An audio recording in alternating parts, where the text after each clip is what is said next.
कश्मीर का ईपीएफओ का पेरोल बताते हैं सर। 1,60,000 नया सब्सक्राइबर ईपीएफओ में होना ये बहुत बड़ा बात है। ऐसे ही बहुत ज्यादा उद्योग देने वाले क्षेत्र है सर एमएसएमई। कृषि के बाद एमएसएमई देश में बहुत बड़ा संख्या में उद्योग देते हैं। अभी उसको हम फॉर्मलाइजेशन में लाने के लिए कार्य कर रहे हैं। उद्यम पोर्टल खोला, 7 करोड़ 60 लाख उद्यमी पोर्टल में रजिस्ट्रेशन किया। वो सब मिलके 33 करोड़ लोगों को उद्योग दे रहे हैं। वो खुद बताया है हम इतना लोगों को उद्योग दे रहे हैं। जम्मू कश्मीर में 8.2 लाख यूनिट्स रजिस्ट्रेशन किया है सर। वो खुद रजिस्ट्रेशन किया, 32.3 लाख लोगों को वो उद्योग दिया है। पिछले 5 साल में ये नंबर बढ़ रही है सर। ऐसे ही क्रेडिट गारंटी स्कीम एक बड़ा स्कीम है देश में। क्रेडिट गारंटी स्कीम के तहत 12 लाख करोड़ लोन हम एंटरप्रेन्योर्स को दिए हैं।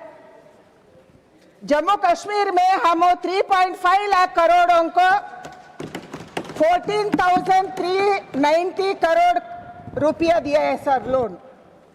एंड मुझे बताते बहुत खुश है, जम्मू कश्मीर बैंक एक बैंक है देश में सबसे पहले का नंबर में है, ज्यादा लोन दिए हुए एक बैंक है। पीएमईजीपी स्कीम एम्प्लॉयमेंट, प्रधानमंत्री एम्प्लॉयमेंट जनरेशन का स्कीम है सर, हम शुरू किया है उसको। देश में लगभग 10.5 लाख लोगों का एंटरप्रेन्योर्स को हम सब्सिडी दिया, 29,000 करोड़। 1 करोड़ उद्योगों को सृष्टि किया। अभी जम्मू कश्मीर में 73,349 units are assisted by the subsidy and low interest loan. इसी में 4,394 करोड़ जम्मू कश्मीर में हम लोन दिए हैं, उसका सब्सिडी है 1,540 करोड़। एंड पीएम विश्वकर्मा में हम मदद दे रहे हैं जम्मू कश्मीर में 1.5 लाख लोग इसी में रजिस्ट्रेशन किया। 1.32 हम ट्रेन किया। 90,000 लोगों को हम टूल किट दिया। And loan is sanction for 14,375 लोगों को लेके विश्वकर्मा को हम लोन सैंक्शन किया। पीएम विकसित भारत रोजगार योजना में 3.5 लाख लोगों को हम उधर रजिस्ट्रेशन किया है। ऐसे अलग अलग स्कीम में, ई श्रम में, एनसीएस पोर्टल में, अलग अलग स्कीम में जम्मू कश्मीर को मदद देना। जम्मू कश्मीर का नौजवानों को वो गलत रास्ते में जा रहे थे, उसको अटक से हम राष्ट्रीय मुख्यधारा में लाने के लिए हमारे प्रधानमंत्री जी का नेतृत्व में हम काम कर रहे हैं सर। सेकंड सप्लीमेंट्री श्रीमान चौधरी मोहम्मद रमजान जी। सर मैं थोड़ा सा आंकड़े बताऊंगा। J&K में 3,57,000 पढ़े लिखे लोग जो है बेरोजगार हैं, जिसमें मेल्स कोई 2.34 लाख और फीमेल्स जो है 1.27 लाख। इसमें कोई ग्रेजुएशन से ऊपर 66,000 और पोस्ट ग्रेजुएट 47,000 हैं। प्रोफेशनल डिग्रीज वाले कोई 15,000 से ऊपर है और डिप्लोमा 10,000 से ऊपर है। तो ये जो अनएम्प्लॉयमेंट है, मैं ऑनरेबल मिनिस्टर साहब से ये पूछना चाहूँ, और मैंने ये क्वेश्चन में भी दिया था कि ये जो अनएम्प्लॉयमेंट है सोशल इविल्स को फिर जन्म देती है। इस वक्त रियासत जम्मू कश्मीर एक दूसरे ही एक तूफान से निकल गया, अब दूसरे तूफान में जा रहा है। वो ये है कि एडिक्शन, ड्रग्स का यूज, कर रहे हैं। मैं आपको यहाँ पर ये बताना चाहूँगा कि इस साल करीबन 13.5 लाख लोग जो हैं वो ड्रग्स में मुलविस हैं। 13.5 लाख लोग ड्रग्स में मुलविस हैं और अनफॉर्चुनेटली इसमें 1,68,000 नौजवान बच्चे और बच्चियां ड्रग्स में मुलविस हैं और करीबन 1,10,000 kgs of this drugs was seized in 2 years prior to this year. मैं ऑनरेबल मिनिस्टर साहब से इसमें यह पूछना चाहता हूं, जो मैंने क्वेश्चन भी दिया था, इस समस्या से निकालने के लिए नौजवानों को और नौजवान बच्चों को 33,000 syringes are used daily in J&K state. 33,000 and those are used by young boys and girls. तो मैं इसमें यह चाहता हूं कि ये क्या करने जाते हैं ताकि इस ट्रेंड को रोक लें। मैं ऑनरेबल प्राइम मिनिस्टर साहब भी यहाँ पर बैठे हैं। मेरी माननीय अध्यक्ष जी, जम्मू कश्मीर का नौजवानों को राष्ट्रीय मुख्यधारा में लाने के लिए मैं अलग अलग योजना को बताई। अभी हम स्किल डेवलपमेंट के तहत उसको स्किलिंग कर रहे हैं एंड ड्रग्स का बात तो लॉ एंड ऑर्डर सिचुएशन का है, वो हैंडल कर रहे हैं उधर हमारा सरकार। जम्मू कश्मीर का पूरा व्यवस्था हमारा सरकार भी इसी में लगे है। उसका एक ही कारण बचा है अभी, वो लोगों को नौजवानों को फॉर्मलाइजेशन में, जॉब में फॉर्मलाइजेशन लाना। इसके लिए मैंने बोली ईपीएफओ पेरोल बताता है कितना लोगों जॉब का फॉर्मलाइजेशन में आए, ईपीएफओ को पैसा दिया, ईएसआई में पैसा बचाया, कितना लोग किया। पिछले 2 साल में 1,60,000 people are came to EPFO in Jammu and Kashmir. यही मैंने बोल रही हूँ। प्रधानमंत्री जी ELI स्कीम, प्रधानमंत्री विकसित भारत रोजगार योजना में अभी रजिस्ट्रेशन किया है उधर जम्मू कश्मीर में 12 करोड़ लोगों ने टोटल देश में किया है। इसी में जम्मू कश्मीर में 12,297 लोगों ने किया है। ऐसा अलग अलग योजना में फायदा ले रहे हैं। जम्मू कश्मीर के लोगों को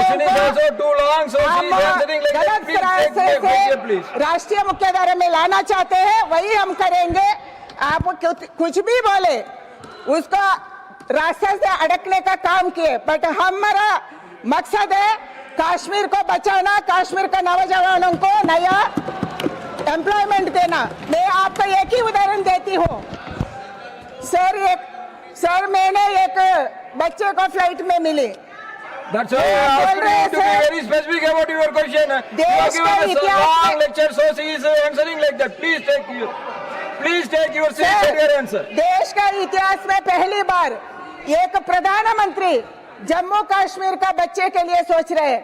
बेंगलुरु में एक कोच है सर, वो इंटरनेशनल प्लेयर है, वो मुझे बताया प्रधानमंत्री जी उसको बुला के जम्मू कश्मीर का बच्चे को बेंगलुरु में ट्रेनिंग करो, उसको स्पोर्ट्समैन बनाओ। ऐसे पहली बार हमारा प्रधानमंत्री ने बोला ये हमारा लक्ष्य है, ये हमारा मकसद है। थर्ड सप्लीमेंट्री श्रीमान लक्ष्मीकांत वाजपेयी जी। माननीय सभापति जी, मैं आपके माध्यम से माननीय मंत्री से जानना चाहता हूं कि पीएम विश्वकर्मा योजना में देश में कितने रजिस्ट्रेशन हुए, कितने लोगों को ट्रेनिंग दी गई और कितने लोगों को लोन और किट बांटे गए, और इसके साथ साथ यूपी के संदर्भ में भी यदि बता सकेंगी तो मैं आभारी हूंगा। Honourable minister. अध्यक्ष जी, विश्वकर्मा योजना हमारा पारंपरिक कामचारी का एक योजना है सर। प्रधानमंत्री जी ने सोचे ऐसा शतमान से कौन खुद का वंश पारंपरिक वो काम करते आए उसको मदद देना, क्योंकि उसको सर्टिफिकेशन नहीं है, उसको पैसा नहीं है, लोन नहीं है, कुछ भी नहीं है। उसको रिकॉग्नाइज करने के लिए विश्वकर्मा योजना लाए सर। 18 ट्रेड को हम मदद करते हैं। हमारा लक्ष्य था 4 साल में 30 लाख लोगों को रजिस्ट्रेशन करना, मगर केवल 2 साल का अंदर हम 30 लाख लोगों को रजिस्ट्रेशन किया, 22 लाख लोगों को हम ट्रेनिंग दिया, 12 लाख लोगों को हम टूल किट बांटा, अभी भी हम बांट रहे हैं। इसी में 5.18 लोगों को हम कोलेटरल फ्री लोन दिया एंड इसी में 4,470 रुपीज का लोन अभी तक विश्वकर्मा लोगों को हम दिया है सर। यूपी में अभी तक सर 3 लाख हम टूल किट बांटा है सर। यूपी में 66,901 लोगों को हम टूल किट बांटा है सर। सक्सेसफुल रजिस्ट्रेशन यूपी में हुआ है सर 1,78,081 लोगों। फोर्थ सप्लीमेंट्री श्रीमान प्रोफेसर मनोज कुमार झा जी। शुक्रिया माननीय सभापति महोदय। मेरा माननीय मंत्री जी से एक सीधा स्पष्ट You be सवाल है। specific about your question. Otherwise he will also give a long answer. Please. Sir 30 second से भी कम लूंगा। अभी चूंकि माननीय प्रधानमंत्री जी भी हैं सर, 29 जनवरी को जब एक डोमेस्टिक वर्कर्स के मामले पे बात चल रही थी तो माननीय सर्वोच्च न्यायालय ने कहा कि trade unions are road blocks in development.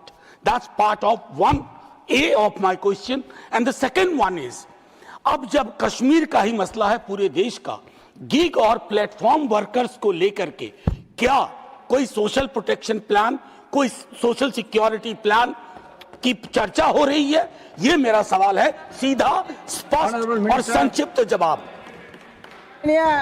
सभापति जी, गिग एंड प्लेटफॉर्म वर्कर्स देश में एक नया तरीके का काम है सर। हम अभी तक 12 अलग अलग कंपनी से समझौता किया है, MOU किया है सर। वो ब्लिंकिट हो, जोमेटो हो, फ्लिपकार्ट हो, अमेजन हो, ऐसा अलग अलग कौन कौन वो गिग एंड प्लेटफॉर्म वर्कर्स को यूज करते हैं उसको हम MOU किया है। लगभग 25 लाख लोग ये ऑनलाइन काम ऐसे कर रहे हैं, गिग एंड प्लेटफॉर्म में काम कर रहे हैं, ऐसा खबर है सर। इसको ESI एंड EPF लाने के लिए हमारा department, labour and employment department काम कर रहे हैं, उसके साथ MOU हम कर रहे हैं सर। फिफ्थ सप्लीमेंट्री श्रीमान सतपाल शर्मा जी।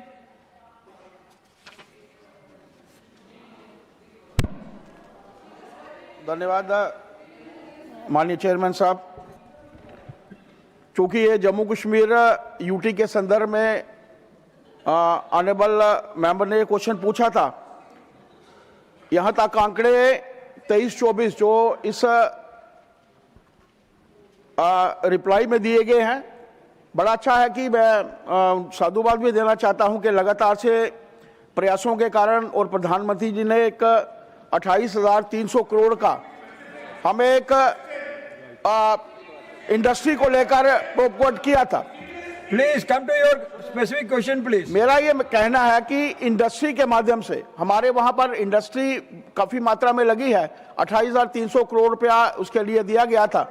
और मैं चाहता हूं कि वहां का भी एक स्पेसिफिक, अगर इंडस्ट्री मिनिस्टर के माध्यम से या लेबर एंड एम्प्लॉयमेंट मिनिस्टर के माध्यम से अगर कोई स्पेसिफिकेशन चली जाए, वहां के लोगों को भी अगर अच्छी एम्प्लॉयमेंट मिलेगी तो ये फिगर्स आज 6.1 है, तो मेरा मानना है कि जो नेशनल हमारी फिगर है इसके लगभग आसपास जो है वो पहुंच सकती है।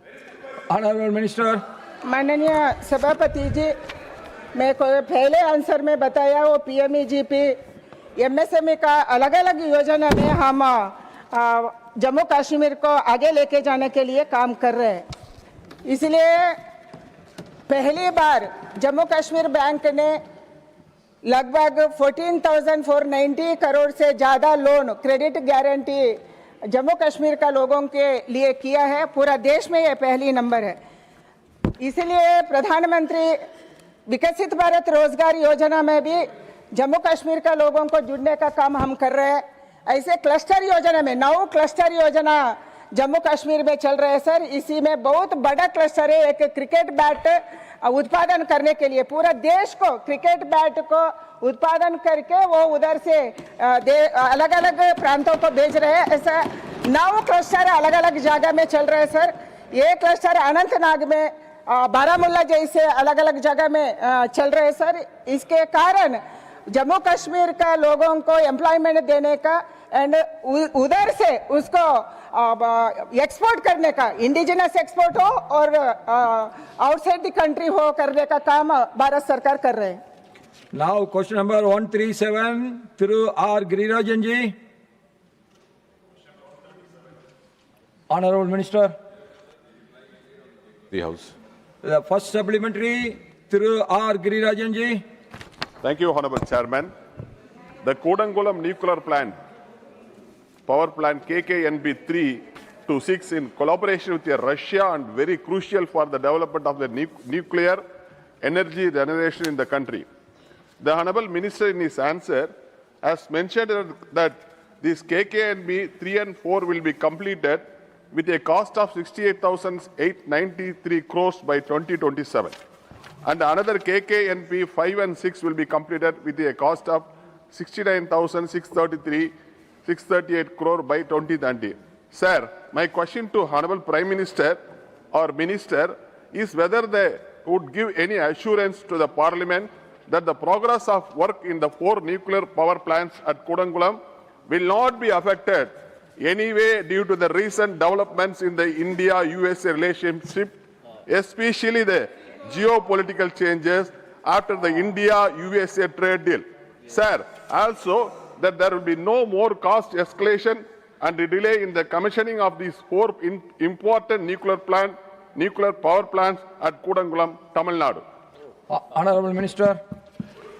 Chairman, sir, at the outset, I must compliment the Honorable Member Thiru Girirajan ji for having taken up a very important issue.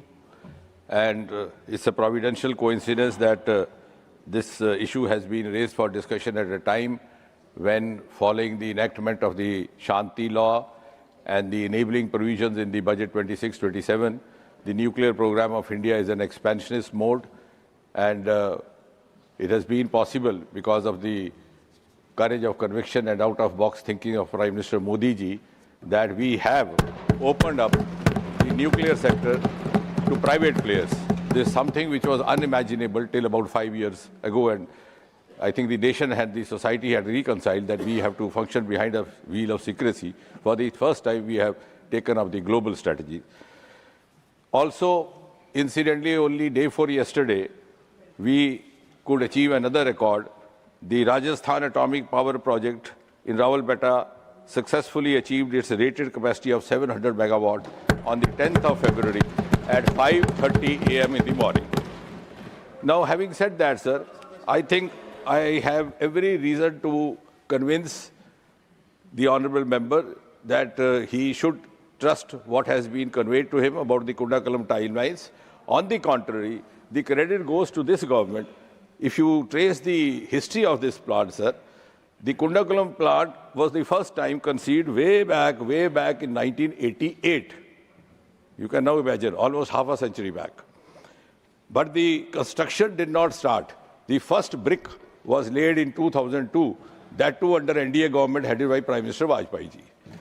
After that also, the construction continued and there was no headway. It was only after the present government came in, Prime Minister Modi ji took over on the 26th of May 2014, that in December 2014, the first unit of Kundakalam plant became functional with 2 into 1,000 megawatt. So we have followed a timeline and we are on a fast track. I think no geopolitical circumstances are going to affect this plant. As I have already mentioned in my reply to him, the 3rd unit is likely to be completed by 2026, the 4th by 2027. The first 2 units were also completed during the last 1 decade, only after this plant has, after this government has taken over, which means that the intent and the plan of the government is very clear, and we are following it with a great amount of discipline. Second supplementary through R. Girirajan ji. Sir, I would like to know from the Honorable Prime Minister or Minister whether the Nuclear Power Corporation of India Limited implements any corporate social responsibility initiatives within the 16-kilometer radius of the Kudankulam nuclear power plant in Tamil Nadu, focusing on infrastructure development, health, education, and skill development to support communities in the emergency planning zone. If so, the details of the CSR funds allocated and spent around Kudankulam in the last 4 years, that is 2023, 23, 24, 24, 25, and 25 till date.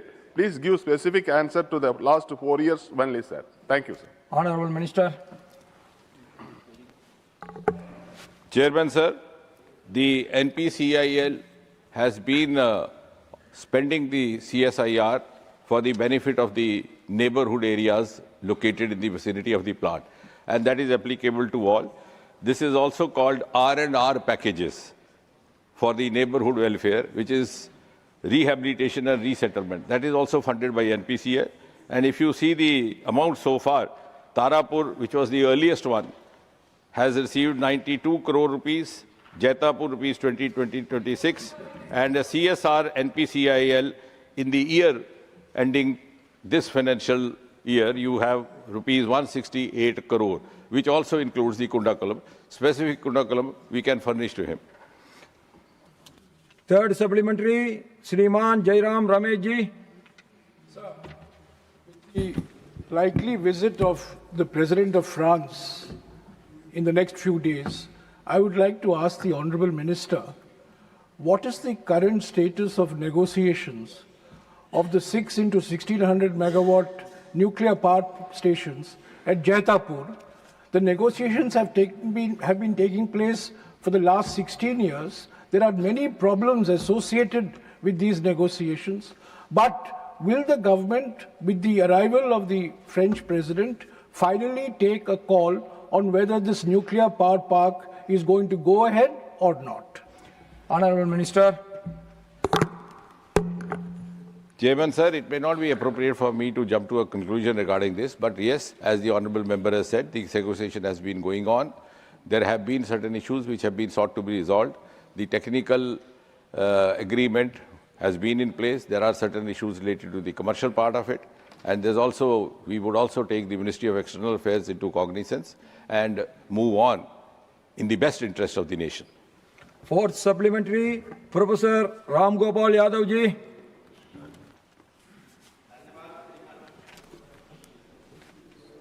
श्रीमान, US nuclear deal जब हुआ था उसके बाद हमें कुछ दूसरे देशों, क्योंकि यूरेनियम में एनरिच्ड यूरेनियम हमारे पास कम है, हमें अपने न्यूक्लियर पावर प्लांट्स के लिए बाहर से देशों से मंगानी पड़ती है। मैं ये सवाल पूछना चाहता हूं कि इस वक्त सारी दुनिया का माहौल ऐसा है, कुछ शक्तियां जो हमें कुछ देती हैं, वो वक्त किसी ऐसी परिस्थितियां आ सकती हैं जो हमें यूरेनियम देना बंद कर सकते हैं। इतनी महत्वाकांक्षी योजना है। मैं माननीय मंत्री जी से पूछना चाहूँगा कि अगर ऐसी नौबत आए तो हमारा कोई ऑल्टरनेट फ्यूल का इंतजाम है जो हमारे ये न्यूक्लियर पावर प्लांट चलते रहे। Honourable minister.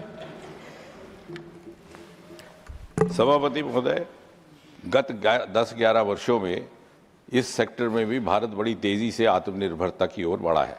यदि आप आंकड़ों पर नजर डालें तो सन 2014 में जब ये सरकार आई तो हमारे न्यूक्लियर रिएक्टर्स की कैपेसिटी थी मात्र 4780 मेगावाट। आज फरवरी 2026 में वो दुगनी से अधिक होकर के 8780 मेगावाट। और जिस प्रकार से ये एनेबलिंग प्रावधान लाए गए हैं, जब भी मैंने जिक्र किया, उसमें शांति एक्ट भी शामिल है। इस बजट में भी बहुत सारे कुछ प्रावधान लाए गए हैं, जैसे कि सन 2035 तक there will be exemption of duty on the import of the equipment related to nuclear plants etc. इस तरह से कुछ और भी।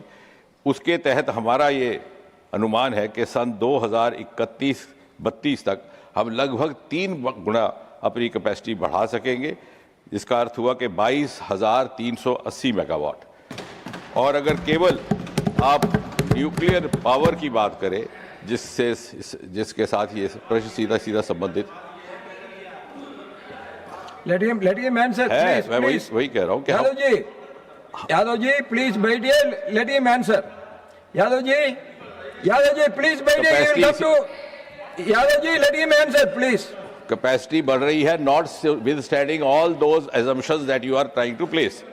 आखिर आंकड़ा दुगना हुआ है और आंकड़ा 3 गुना बढ़ रहा है, तो इसका मतलब है कि हम we have the self reliance and we have the capacity, the self potential.